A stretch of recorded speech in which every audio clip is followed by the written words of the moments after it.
Hello दोस्तों, नमस्कार। मैं हूँ Rashmi, MEd gold medalist, NET qualify. आज फिर आपके लिए एक नए टॉपिक के साथ मैं यहाँ पर हाजिर हूँ और मेरे चैनल एजुकेशन विद रश्मि में आप सबका स्वागत है। ठीक है दोस्तों, आज जो टॉपिक मैं आपके लिए लेकर आई हूँ वो है शिक्षा मनोविज्ञान की विधियाँ।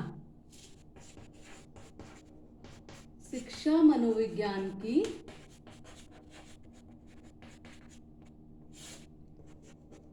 विधियां। तो इसमें जो भी आपकी इम्पॉर्टेंट या विधियां होंगी उन सब की सीरीज अब आपके लिए आने वाली है। एक एक करके एक एक वीडियो में मैं एक एक विधि जो आपकी है पूरी की पूरी तरीके से क्लियर कर दूंगी, ताकि आपको किसी भी तरीके का कोई भी कंफ्यूजन ना रहे। ठीक, तो सबसे पहले हम बात करते हैं, आज हम बात करेंगे अंतर्निरीक्षण विधि की। अंतर्निरीक्षण विधि,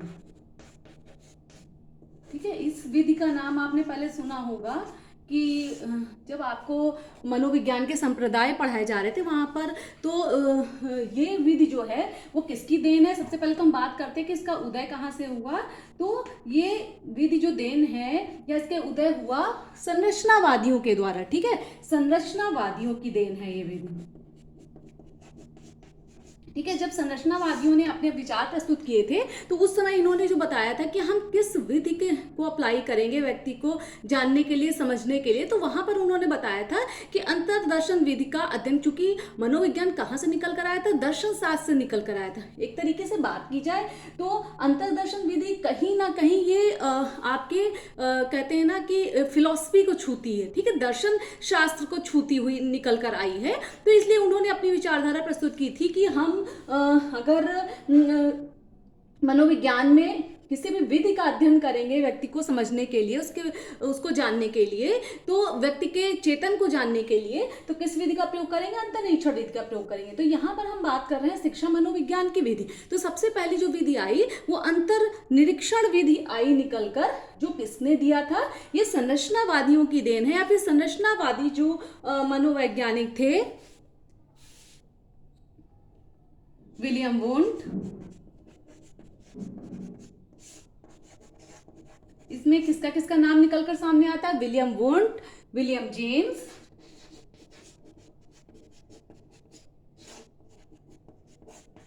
और टिचनर।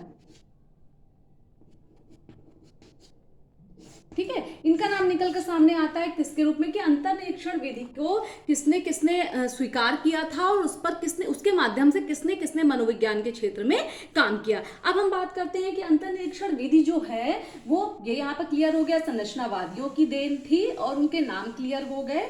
अब इसमें किस चीज का अध्ययन किया जाता है? तो व्यक्ति के चेतन पक्ष का अध्ययन किया जाता है। ठीक है, व्यक्ति के चेतन पक्ष का अध्ययन किया जाता है। अब नाम से ही पूरी तरीके से इसमें स्पष्ट हो रहा है कि अंतर्निरीक्षण, अंतर्निरीक्षण यानी कि आत्मनिरीक्षण, सेल्फ ऑब्जर्वेशन। इसमें इस विधि में किसी भी दूसरे व्यक्ति की या दूसरे किसी एक्सपर्ट की, किसी की भी आवश्यकता नहीं होती। इस विधि में जो एक बच्चा है या एक व्यक्ति है वो खुद के व्यवहार का अध्ययन करता है। यानी कि अगर उसको गुस्सा आ रहा है तो गुस्सा के कारणों का क्या कारण है, और या फिर उनका उपचार किस तरीके से, कारणों का निदान या उपचार किस तरीके से किया जा सकता है। ठीक है, व्यक्ति है, बालक है, वो अपने अंदर देखता है, अपनी जो उसकी मनोदशा है, ठीक है, उसकी जो मानसिक स्थिति है उसको समझने का प्रयत्न स्वयं से करने की कोशिश करता है। ठीक है, और एक पैटर्न निर्धारित होता है कि एक विधिवत तरीके से अपने व्यवहार का व्यक्ति अध्ययन खुद करेगा, कारणों का पता लगाएगा और उन कारणों को जानते हुए कि उनका व्यक्ति का व्यवहार अगर है तो ऐसा क्यों है, और फिर वो स्वयं से अपने व्यवहार में सुधार करने की या उपचार करने की कोशिश करता है। ठीक है, फिर अब अगर इसको आगे बात करते हैं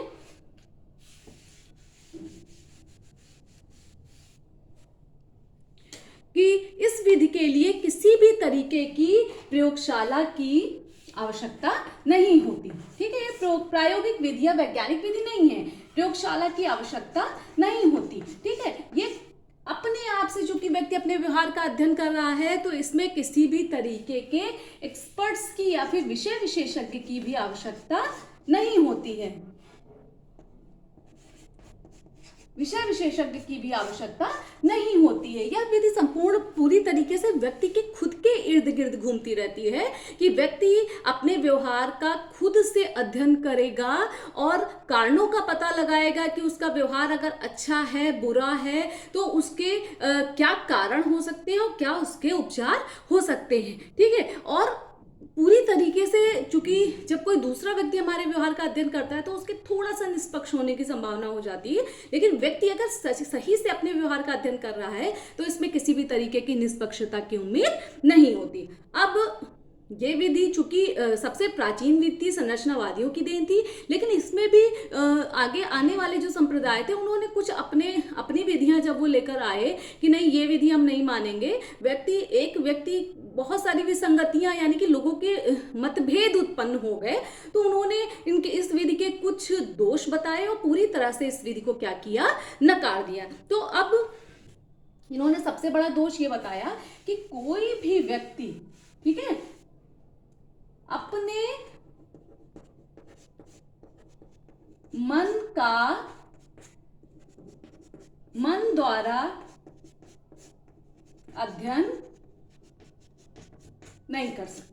ठीक है, इन्होंने बताया कि कोई भी व्यक्ति जैसे कि है, जब आगे की जो मनोवैज्ञानिक आए जो इन्होंने पूरी तरह से इस विचारधारा को नकार दिया, उन्होंने कहा कि मान लीजिए कोई भी व्यक्ति है तो वो विपरीत यानी कि अगर मान लीजिए वो गुस्से में है, ठीक है, तो गुस्से में रहते हुए वो अपने गुस्से के कारणों का पता कैसे लगा सकता है? अगर वो कारणों का पता लगाने लग जाएगा तो उसका गुस्सा क्या होगा, अपने आप ही शांत हो जाएगा। तो मन द्वारा अध्ययन किसी भी तरीके से संभव नहीं है। फिर इन्होंने बताया कि एक तो व्यक्ति की जो मानसिक स्थिति होती है पूरी तरह से स्थिर नहीं रहती, ठीक है, क्षण क्षण में बदलती रहती। कभी व्यक्ति दुखी होता है, कभी वो खुश हो जाता है, कभी उसका व्यवहार किसी और तरीके का हो जाता है, मानसिक स्थिति और तरीके की हो जाती है। विभिन्न तरीके की परिस्थिति के हिसाब से, वातावरणीय परिस्थिति के हिसाब से कह लीजिए कि बदलती रहती है नित्य प्रति। तो व्यक्ति के उस जो व्यवहार लगातार चलाए मान है, जो स्थिर नहीं है, आखिर उसका अध्ययन हम कैसे कर सकते हैं? ठीक है, तो अगर हम अध्ययन नहीं कर पा रहे हैं तो परिणामों में क्या आ जाती है, विश्वसनीयता की कमी आ जाती है, विश्वसनीयता में कमी आ जाती है। ठीक है, अब विश्वसनीयता में कमी कैसे आ जाती है कि हर क्षण व्यवहार बदल रहा है और हमने कारणों का पता लगाना शुरू किया कि अगर मुझे इस समय कुछ ऐसा माहौल क्रिएट हो गया कि रोने का मन कर रहा है, ठीक है, या फिर मुझे किसी बात को लेकर गुस्सा आ रहा है, ठीक है, जैसे ही मैंने कारणों को पता लगाने का प्रयत्न किया तो जो वास्तविक जो स्थिति होती है, मानसिक स्थिति जो होती है हमारी या व्यक्ति की, वो क्या होती है, तुरंत ही परिवर्तित हो जाती है। ठीक है, इसलिए इसमें विश्वसनीयता की कमी आती है। अब दूसरी चीज, विश्वसनीयता की कमी और किस लिए इसमें है, इस विधि में मानी जाती है कि कोई भी व्यक्ति है जब वो खुद के स्वयं के दोषों का अध्ययन करता है तो पूरी की पूरी संभावना रहती है कि उसमें से बहुत सी बातों को पूरी तरह से क्या कर लेता है, छिपा लेता है। उनको सार्वजनिक करने से या तो किसी डर के कारण, सामाजिक मान प्रतिष्ठा के कारण क्या करता है, उन बातों को छुपाने की कोशिश करता है। इसलिए जो वास्तविक कारण होते हैं समस्या के, वो या मनुष्य के व्यवहार के, वो बाहर नहीं आ पाते हैं। तो जब वास्तविक कारण नहीं आ पाते हैं तो समस्या का समाधान भी समुचित रूप से नहीं हो पाता। इसीलिए बताया जाता है कि इस विधि की विश्वसनीयता थोड़ी संदेह की स्थिति में रहती है, क्योंकि ज्यादातर स्थितियों में पाया गया कि व्यक्तियों ने वास्तविक कारण जो समस्या के थे उनको क्या किया, छिपा लिया और अन्य सामान्य कारणों को लोगों के सामने उजागर कर दिया।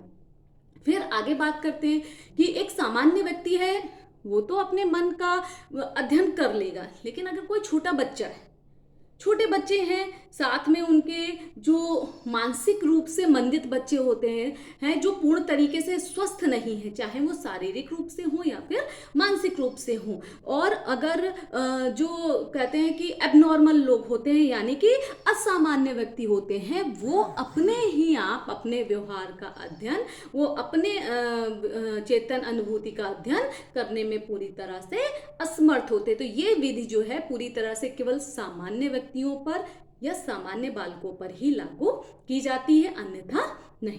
ठीक है, और इसके जो अंतर्निरीक्षण विधि है ये इसके कुछ दोष थे, ठीक है। तो ये विधि एक सामान्य सी विधि है, इसमें कोई ऐसी चीज़ नहीं है कि जो आपको बहुत ज़्यादा टिपिकल लगे या बहुत ज़्यादा डीपली सोचने की ज़रूरत पड़े। बस कुछ बिंदु इसमें आपको याद रखने हैं कि अंतर्निरीक्षण विधि किसकी देन थी, संरचनावादियों की देन थी, जिसमें 3 लोगों का विलियम वुंड, टिचनर और विलियम जेम्स का नाम सामने आता है।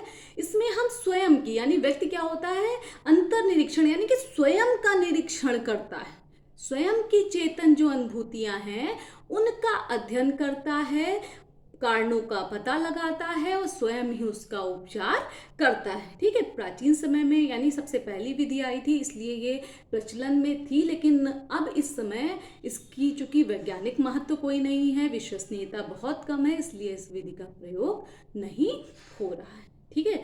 तो आप उम्मीद है कि आप सबको ये विधि समझ में आ गई होगी, ठीक है। आज के लिए बस इतना ही, और अगर आपको कोई क्वेश्चन हो इसको लेकर या टॉपिक को लेकर तो आप ज़रूर कमेंट बॉक्स में कमेंट कर सकते हैं, पूछ सकते हैं, ठीक है। एक तरफ से लेकर चल रही हूँ क्योंकि जब ऑडियंस जब आपको पता नहीं होता है कि किस लेवल की है और कौन है किस स्तर की है, तब आपके सामने थोड़ी समस्याएं आती हैं टीचिंग में। लेकिन कोई बात नहीं, मैं एक सिरे से हर स्तर के बच्चे के लिए एक सामान्य सी क्लास लेकर चल रही हूँ। उम्मीद है ये आपको पसंद आई होगी। धन्यवाद।